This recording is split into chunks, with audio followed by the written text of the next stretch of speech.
What's up, dudes? Welcome back to the channel. I was talking with a buddy of mine about machines and like where we're going as far as like the equipment world, housing under construction here. My buddy's just about to start. I tried to convince him to buy a house literally in my neighborhood. I was like, bro, we could be bros. We were roommates for a while. And I was like, dude, we could be bros. Like every day we could hang out and stuff. And he's like, I want to build something and all that type of stuff. And so anyway, now he's building something or going to attempt to. And I was like, bro, the interest rates, dude, like you've got to be paying attention to this. And now he's like all worried about the interest rates. And I thought this really like matters when you talk about the equipment space. So if you are like me, you've been in construction for a while, and you know, like you can roll in a Bobcat dealership and they'll be like 0.9% financing, 1.99, 0% fine, like whatever the deal is. Now, obviously, if you go in there and you're like, hey guys, I'm gonna write a check for this. And I've done that many times where I was just like, hey, I'm just gonna write a check and I get a quote for that. Then you can actually figure out what they're really charging. It's not always 0%, but oftentimes you can get the 0%. Well, they're telling us that the inflation rate is 9.1%. We know that steel is up 33%. We know that fuel is up 60%. So we know that when you go to make say a Bobcat, that it's costing a lot more than 0, 1, or 2, or 3, or 4, or 5% increases year after year after year. And so we know that the banksters, the guys that actually finance these things, if you've ever bought one of them, like for example, a Caterpillar, you have Cat, and then you have Cat Financial. And I call Cat Financial the bank of Caterpillar. These guys are not going to be at 0% interest rates like moving forward here. Like it's not going to work out. Like the government is telling us that they're going to devalue the currency at 9.1 currently. They're saying that they're trying at 2, but they're utterly failing. Nobody's been arrested. Nobody's gone to jail. Nobody cares. So this game's going to continue on. And as supply chains continue to break down, well, it's only going to increase. Like that issue is only going to increase. Likewise with construction materials, like I can tell you, like the stuff I'm buying for that, like wood, it's up quite a bit. I've been lucky. Like I've been able to buy things like strategically right at the right times, but some things are up, like wire, copper, all that type of stuff is kind of up. And it's becoming more expensive, likewise with loans. So it's important to understand that we're moving to a period of time where that is going to go away. Like the idea that you're going to roll into a Bobcat dealership, get your next machine at 0% down, nah.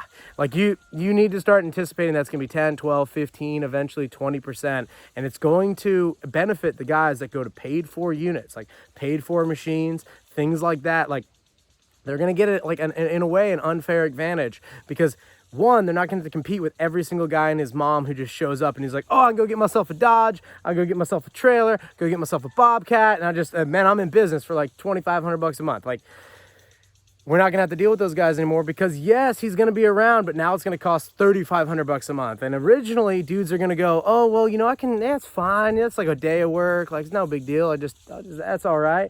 But like, you have one hiccup and that dude's got a higher cost of capital than you, like 12, 13 grand a year in additional expense that is not like going to pay off his stuff. It's just literally going to pay the banksters and like pay for the inflation rate.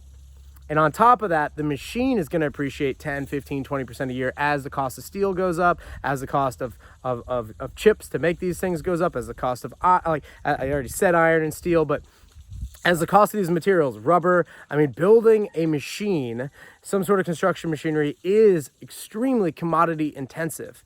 And commodities from here are going to the moon, which is something that you should be considering with your extra passive income, like your extra cash on top of your expenses.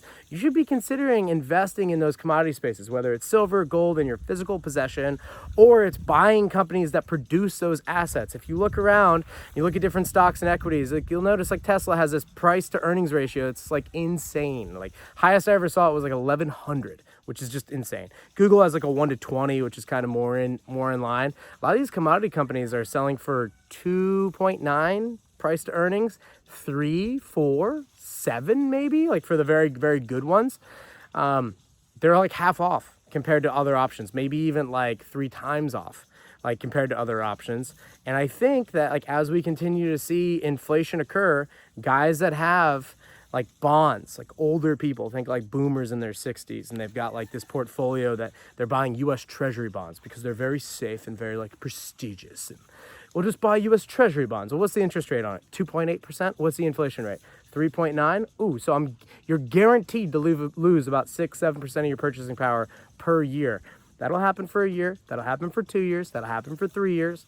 But on that 4th year, when that dude realizes, like, with the original $1 million he had, he can now only buy 60% of what he originally could, he's going to look for other options, and he's going to be looking at commodities, oil, copper, gold, leads, irons, like any of these type of things. And that cash is going to move from one asset group to another asset group, and you can be there. You can be there early. You can be there while your boys are buying Tesla or GameStop or whatever. You can just be like, yeah, man, I bought these companies when they were selling at PE ratios of 3. They're going to go to PE ratios of 30. You just got to have some time, like 5, 6, 7 years. Like, yeah, you get 10X's on them. So anyway, I think that it's very interesting because this is going to like decrease the demand that's available for construction machinery. That's the thing to consider. Like, Bobcat's no longer going to pump out 50,000 units of X product. Like, they're going to pump out 5,000 units of X product. That's going to cause a little bit of a bottleneck in the economy as far as the people they employ, the resources they use, et cetera, et cetera. Also, can you be economic? Can you make like the F-150 if you're not selling 1 million of them a year? I don't know. Like, we're going to find out. Maybe you don't need to have the F-150, the 250, the 350, the platinum trim, the XL trim. Maybe you just need one. Maybe you just need 2. And so we're early. We're not there yet. But as these global supply chains start to break down, don't come back, and people start to realize, like, ooh, this isn't coming back. It's like, nope, we're taking like 4 steps back. Maybe we'll jump 100 steps forward in the future, but the immediate future, we're taking more than a couple steps back. It's like at least 4. And it's something to think through. So if you're in that spot where some of your equipment is timing out, that you're in this industry, you're like, oh, I'm here for the long term. You still have Kubota, like a Japanese company, still pushing 0.09% interest rates. Machines have gone up in price, but maybe, the real asset there isn't the machine. Maybe the real asset there is the note, the financial debt note that you get at 1% interest, because that's not going to be here forever. I'm not saying go out there and finance machines. I personally want all my stuff paid off at this point in time because I want the option to go to the beach and be like, hey, if I can't get the price I need to go do projects because everybody else is willing to roll out there and just make their payments, like I don't want to play the game.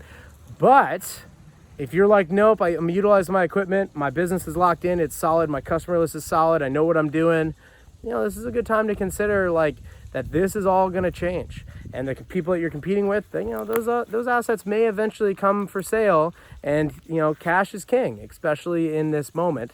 Yes, it's inflating at 9% a year, but also it's an option payment on like the optionality to buy things that like during bad times. Like, how long can a lot of these guys that you see around your town float their payments if they didn't have work for 6 months, 9 months, 12 months, 18 months? It's happened before. Happens every 80 to 90 years. We go through like not much going on for a little bit. There's going to be opportunities. I mean, people are going to have to start growing their own food. They're going to need land clearing. They're going to need stuff. But it's going to be a very, very drastically different world moving forward. And we're kind of in that twilight zone where, like, there'll be a couple comments below. They'll be like, oh, that ain't happening, bro. But then like in 3 years, I'll be in there and be like, what now, dog? Because it's just a mathematical fact. Interest rates have to be higher than 9.1%. Not immediately, but 2, 3, 4 years, they have to be higher than 9%. And that is going to take like people that are not currently buying things for cash, and that is going to wash them out of the market, and it's going to be drastically different. So until the next video, guys, I'll see you down in the comments, and please share this with a friend. Peace.